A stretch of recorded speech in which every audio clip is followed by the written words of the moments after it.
Hermanos, hoy es 9 de noviembre, miércoles, y estamos celebrando en nuestra iglesia la festividad de la dedicación de la Basílica de Letrán.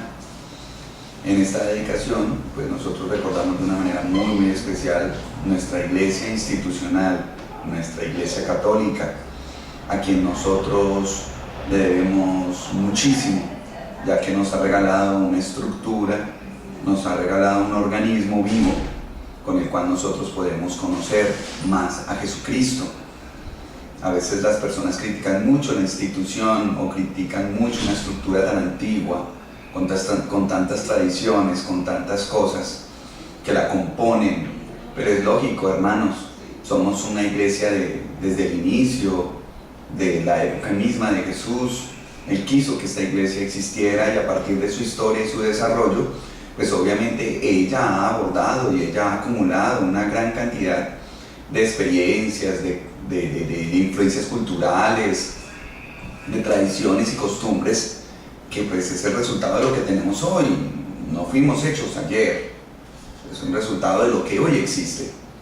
Entonces, en esa perspectiva, pues yo les invito a que leamos la palabra de Dios para que nosotros así podamos también comprender y entender la razón de nuestra iglesia católica y toda su institución y toda su estructura y toda su forma.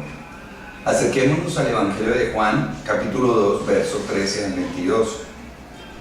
En aquel tiempo se acercaba la Pascua de los judíos y Jesús subió a Jerusalén y encontró en el templo a los vendedores de bueyes, ovejas y palomas y a los cambistas sentados, y haciendo un azote de cordeles los echó a todos del templo, ovejas y bueyes, y a los cambistas les esparció las monedas y les volcó las mesas, y a los que vendían palomas les dijo: quiten esto de aquí, no conviertan en un mercado la casa de mi Padre.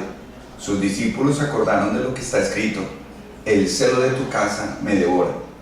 Entonces intervinieron los judíos y le preguntaron: ¿qué signo nos muestras para orar así?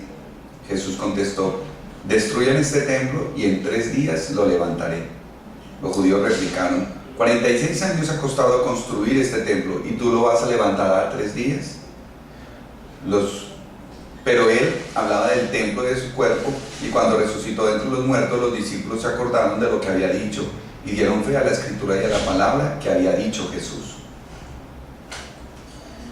Hermanos, nuevamente, pues, como les decía ahorita al principio, estamos recordando a la Basílica de Letrán, y al recordar esta basílica ubicada en la ciudad de Roma, pues recordamos el valor que Jesús le da al templo, a un lugar físico construido, a un lugar que es llamado casa de oración, a un espacio ubicado en un territorio específico en el cual nosotros nos ubicamos de una manera consciente para meditar, reflexionar y escuchar la palabra de Dios.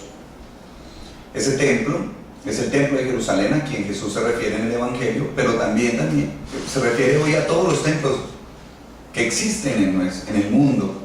Esos pequeños espacios, esos pequeños lugares donde un grupo de personas se reúnen para orar, para encontrarse con Dios, para alabarlo, para escuchar su palabra, para meditar en ella.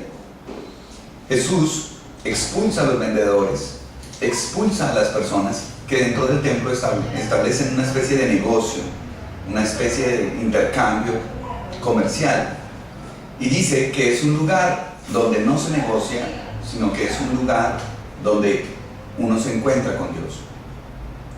Obviamente encontramos a un Jesús enérgico, a un Jesús fuerte, pero yo no quiero que nos quedemos con la rabieta de Jesús, por decirlo así, sino que nos quedemos con el deseo que Jesús tiene de mostrarle a la comunidad judía ese deseo por hacer al menos de un espacio físico un lugar pleno de encuentro con Dios.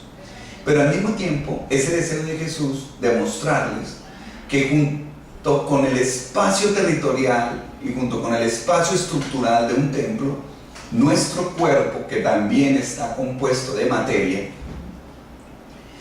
también es templo de Dios, también es templo del Señor y del Espíritu del Señor. Por esa razón, pues entonces al combinar el espacio físico con el espacio humano, Se vinculan los dos para unificarse en un solo templo cuyo espacio privilegiado es el que Dios quiere habitar. Por eso, mis queridos hermanos, yo quiero recomendarles y especialmente sugerirles que seamos muy serios en respetar y valorar nuestro propio cuerpo, nuestro santo lugar, nuestro sagrario humano, yo, tú. Es el espacio privilegiado donde Dios quiere habitar, donde Dios quiere congregarse, donde Dios quiere manifestarse y hacerse presente. Hermanos, no podemos seguir viviendo nuestra vida dañando nuestro cuerpo, porque de fondo dañamos el templo del Espíritu, dañamos el lugar donde Él quiere habitar. De allí que haga referencia a Jesús de que no habla de la destrucción del templo de Jerusalén, sino del templo mismo que es Jesús y de su resurrección al tercer día. Pero también es bueno y propicio para decirles que nuestros templos católicos merecen muchísimo respeto. Nuestras iglesias, nuestros encuentros comunitarios. Hay gente que va muy mal vestida a la iglesia, hay gente que come chicle mientras se celebra la Eucaristía, hay gente que habla mientras se hace la celebración, hay gente que hasta bota basura. Se los digo yo como párroco aquí del Espíritu Santo, no encuentra mucha basura en el templo. Y ciertamente lo que reflejamos en el templo físico también es seguramente lo que habita en el templo interior de cada uno. O sea que pidámosle al Espíritu de Dios que nos ayude a respetarnos, a valorarnos, a saber disponer nuestra vida como templo privilegiado donde Dios habita, pero que al mismo tiempo en nuestro encuentro comunitario, en los templos y estructuras físicas de nuestra Iglesia Católica también merezcan el respeto, el silencio, la reverencia que merecen, porque son espacios de encuentro absoluto con el Señor. Feliz día.